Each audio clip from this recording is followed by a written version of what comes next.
Hello and welcome to this video. Today I'm going to be talking about Dune, the first Dune book in the trilogy. Because a new Dune movie is coming out this year, I embarked on a little quest to read the first book, and because it's a very different world to what I'm used to, I've taken some notes. There's a lot of new terminology.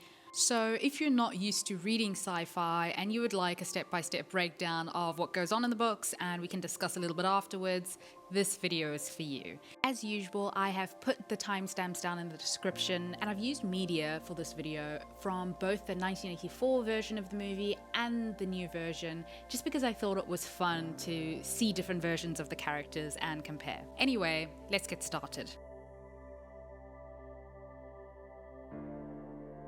So this book opens in Castle Caladan. This castle is the family home and has been for 6 generations of the family Atreides, or the House of Atreides. Jessica, who is the Duke's concubine, is talking to a witch, and they're busy discussing Jessica's son Paul. We're told that Paul is royalty, obviously being son of the Duke, and we find out that Paul might be something called a Kwisatz Haderach. So Paul is just pretending to sleep all throughout this conversation between the witch and his mother, but the witch knows that he's awake and she tells him that he's going to meet her Gom Jabbar in the morning. We learn that all of this is taking place about a week before the family and the household move to Arrakis, Dune, the desert planet. So the story goes as follows. The enemies of House of Atreides, the Harkonnens, had been on Arrakis for 80 years, holding the planet in a kind of fief in order to mine a spice called melange. Now the Harkonnens were leaving to be replaced by the House of Atreides, and this was an apparent victory for the Duke, but this still was very dangerous because a popular man arouses the jealousy of the powerful. And the Duke was indeed very popular among the great houses of the Landsraad. The Landsraad was the body that represented all the great houses during the days of the Imperium, and it was ruled by the High Council and overseen by the Padishah Emperor. This is the same emperor who grants Duke Leto of Atreides, so Paul's father, temporary control of the planet Arrakis. The next morning, Paul's mother Jessica tells him that the Reverend Mother is waiting for him, and Jessica seems rather nervous, as if she's hesitant to leave Paul alone with the Reverend Mother because he has to undergo some kind of test. Eventually she does leave, and the Reverend Mother brings out a green metal cube and tells Paul to put his hand into it, which he does. He feels something cold, metal, and then prickly, and this is where we learn about the mysterious Gom Jabbar, also known as the High-Handed Enemy. This was a meta-cyanide poisoned needle, and the Bene Gesserit made extensive use of the Gom Jabbar, especially when they tested for the humanity of certain individuals. In such circumstances, the device was placed against the subject's neck and acted as a deterrent for them backing out of the test. The Gom Jabbar test would be to determine whether an individual's awareness was stronger than their instincts.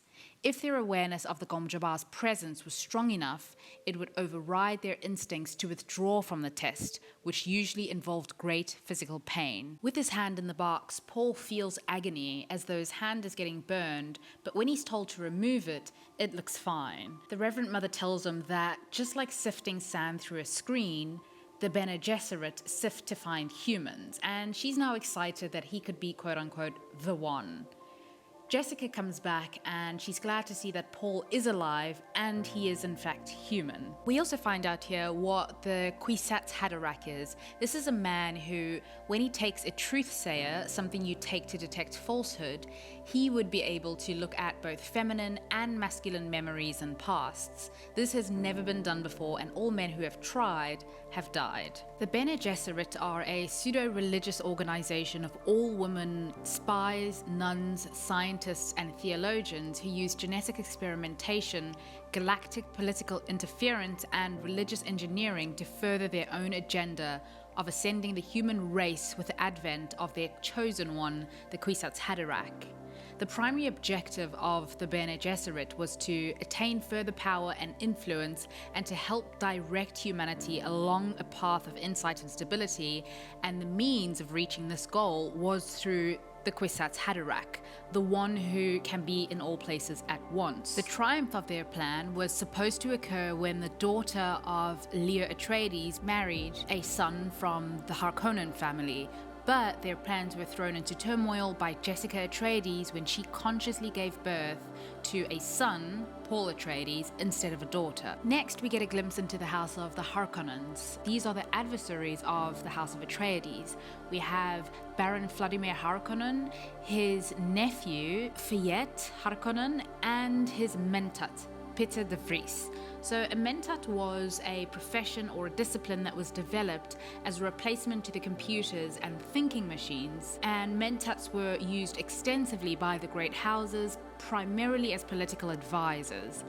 Unlike computers, mentats were not only human calculators, since in addition to immense mathematical skills, mentats also possessed the exceptional cognitive abilities of memory and perception. Baron and Peter are talking about the House of Atreides and how absurd they think it is that the Emperor thinks he's given Arrakis to Duke Leto of Atreides. We come to learn that both the House of Harkonnen and the House of Atreides is after the CHOAM Company, because this is the key to wealth.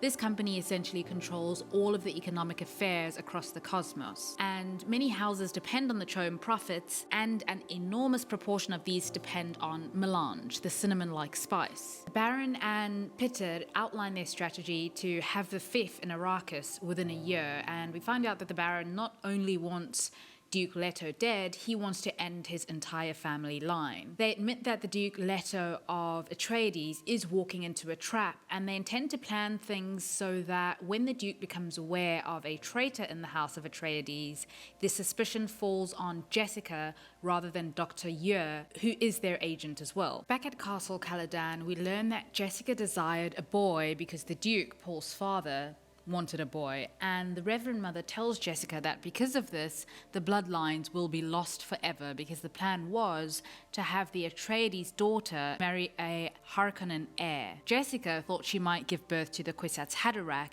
but the Reverend Mother doubts that Paul is the Kwisatz Haderach, and she calls Paul in and asks him about these dreams that he's been having, and asks whether he always dreams things that happen afterwards exactly as he's dreamt them, and he says yes, because his dreams appear to be some kind of premonition. He describes in his dreams a girl who has all blue eyes with no white, and they're in some place that is hot, sheltered by rocks, and that they're waiting for something. Paul later has interactions with 3 of his father's aides. Tafir Hawat, who had been responsible for the House of Atreides security for 3 generations.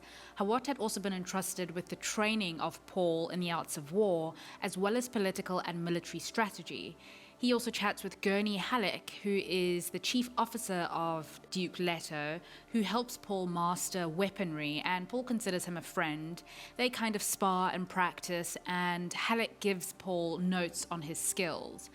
Then he chats with Dr. Wellington Yer, who is a Suk doctor, and as we've seen in the previous chapter, he is a secret agent of Baron Vladimir Harkonnen. We can read Yer's thoughts in this chapter, and we can tell that he feels guilty about betraying Paul, but he says to himself what's done is done, and now he knows that his wife might no longer be hurt by the Harkonnen. He gives Paul a special Bible contraption because of this guilt, and he tells Paul to keep this a secret because he knows that if Jessica knows that he gave Paul something so valuable, she might question his motives.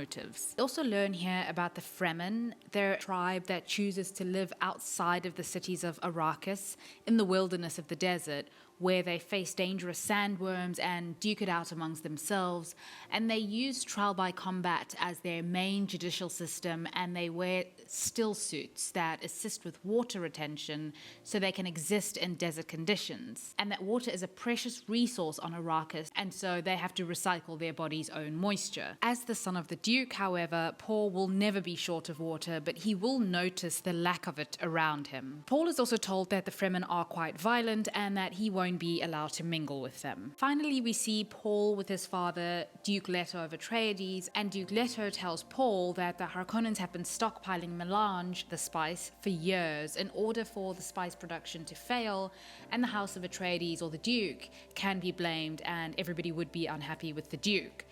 They do realize that they're knowingly walking into what appears to be a trap, but the Duke says that as long as they know where the trap is, they can also get a list of their enemies based on finding out who else besides the Harkonnens are stockpiling melange. The Harkonnens are very much disregarded by the Fremen, and we find out here that the House of Atreides is negotiating with the Fremen to form some kind of alliance. The household finally arrives in Arrakis, and they live in the government mansion of the old empire in Arakeen, which is one of the biggest cities in Arrakis. Jessica feels that the palace is quite cold and she's feeling homesick, but we later see an interaction with her and the Duke. She seems a bit intimidated by him, but they do seem to love each other. We learn that the Duke doesn't have a wife, that Jessica is his concubine, but she is his only companion and of course the mother of his heir.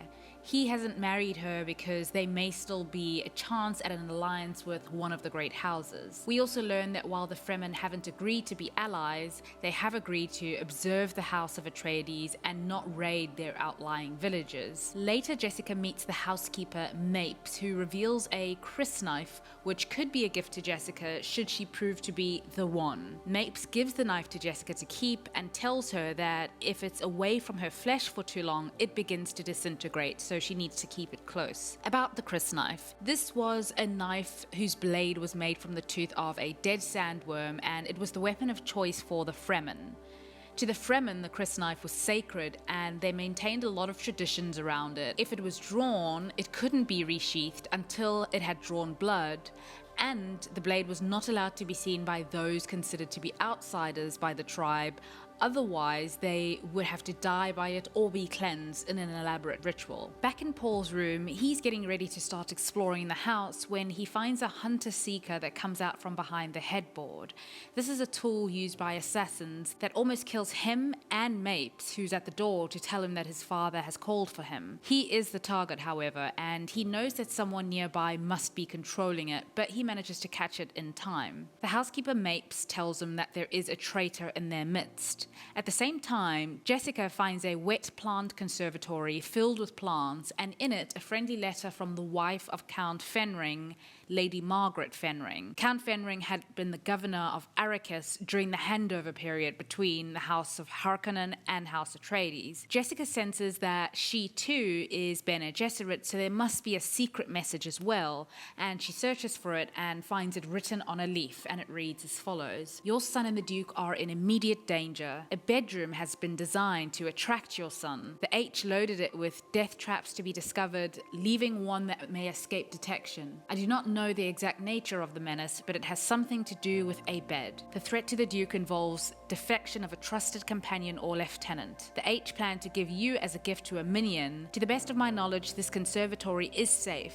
Forgive that I cannot tell more. My sources are few, as my count is not in the pay of the H. In haste, MF." Paul eventually goes to his mother in the wet plant conservatory, and they share these events with each other. One of Hawat's deputies comes in and tells Paul and Jessica that they found the controller of the Hunter-Seeker console, that he appeared to be an Arakeen native, and that he had been put into the cellar more than a month before, and he had been awaiting their arrival. Later, Duke Leto is fuming over the attempt on his son's life when Hawat tells him that they've also taken a letter from a Harkonnen courier, and the note was meant to be for an agent named Pardee. The note reads that Leto will never suspect, and when the blow falls on him from a beloved hand, its source alone should be enough to destroy him. The note was under the Baron's own seal, which has been authenticated. After Duke Leto opens up to Hawat, Hawat suspects that Jessica is the traitor, and he would like to have her surveilled, but the Duke isn't happy about this. He does eventually agree, but we find out later when he tells Paul that him having Jessica surveilled was actually a setup, and that he wants Harkonnen to believe that he believes that Jessica is the traitor. Hawat also tells Leto about the Fremen prophecy, which goes as follows. A prophecy or a leader will come to them, a child of a Bene Gesserit, to lead them to freedom. They believe that Paul is this leader. In this next chapter, we also learn about the Sandworm, which was the native life form of the planet Arrakis, and lived in the vast deserts and sand dunes that stretched across the surface of the planet. Sandworms lived beneath the sand, and they were attracted to rhythmic vibrations on the surface. They would breach in pursuit of origin of such vibrations. This was an effort to defend their territory, of which they were highly protective. So to see a sandworm and to live to tell about it was extremely rare. The Duke is walking through the house when he discovers that one of the smugglers has been killed and Mate, the housekeeper, has been stabbed, and she dies as well, though not before telling Leto that the guard has been killed as well.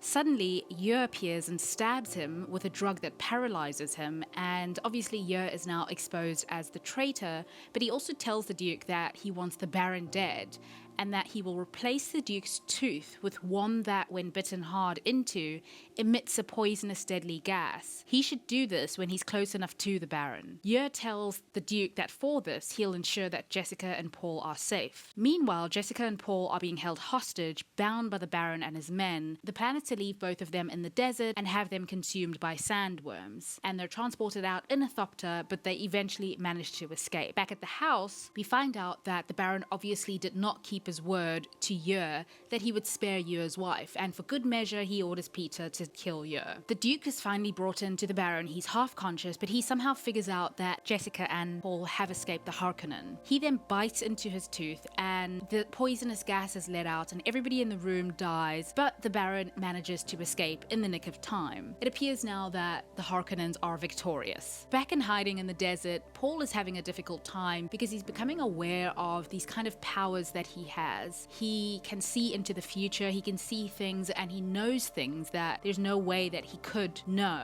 He's upset by this. He feels as though he's a monster or a freak, and he lashes out at his mom, Jessica, at some point, telling her that she didn't want a son. She wanted a Kwisatz Haderach. She wanted a male Bene Gesserit. He also tells Jessica that he knows that she's pregnant with his sister, and obviously he only knows this because he sees things that others can't see or know. They decide to stay with the Fremen, and then comes the big plot twist. Paul tells Jessica that they are actually Harkonnens. You're the Baron's own daughter, he says. The Baron sampled many pleasures in his youth and once permitted himself to be seduced, but it was for the genetic purposes of the Bene Gesserit by one of you. Jessica thinks that Paul must be the Kwisatz Haderach, but he tells her to put that out of her mind, that he's something completely unexpected. They agree then to stay with the Fremen, and Paul says that the Fremen will call him Muad'Dib, the one who points the way.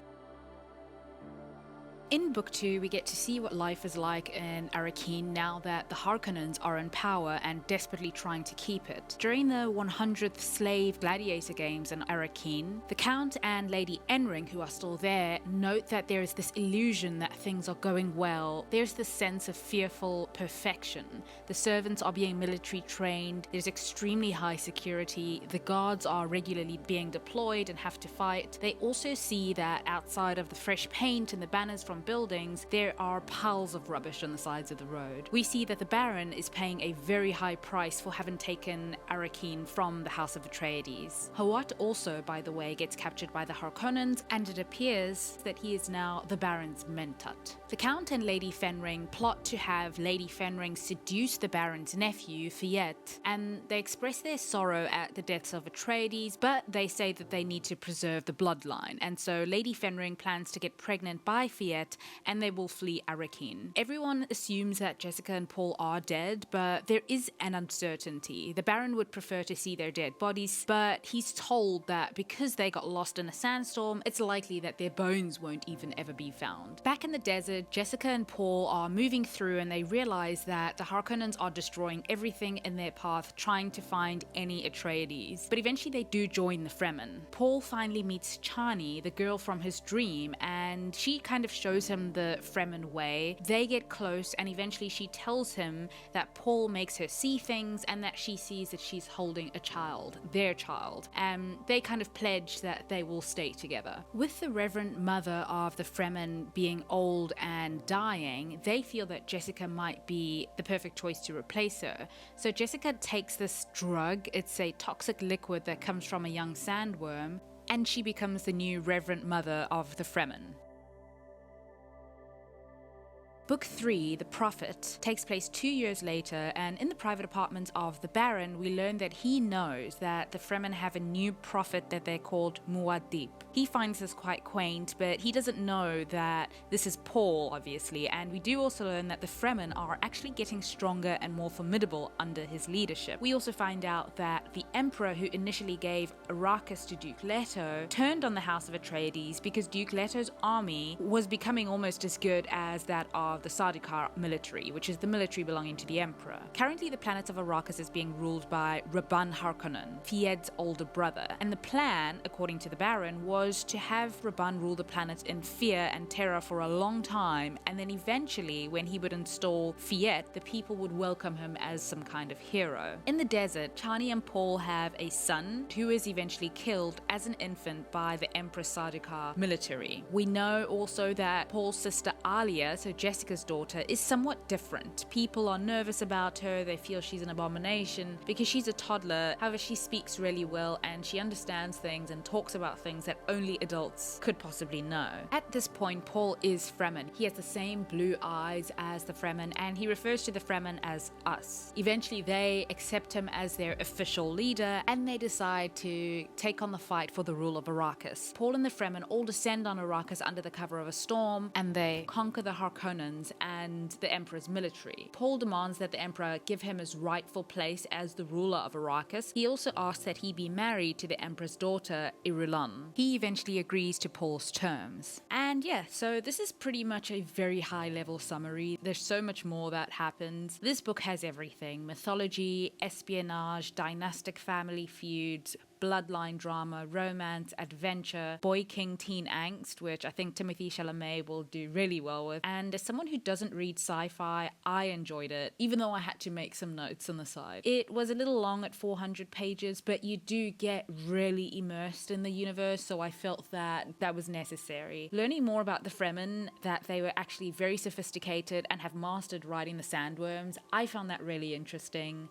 I hated the Bene Gesserit and their strange breeding program. It was culty and as creepy as I'm sure Frank Herbert intended it to be. I enjoyed Paul's development. From early in the books, you're aware that he is a leader by the way that he thinks, speaks, and the way he carries himself, but it was nice to see that develop over the books. Anyway, that's it for this video. Please consider giving it a like if you enjoyed this, or subscribe if you enjoy this kind of content.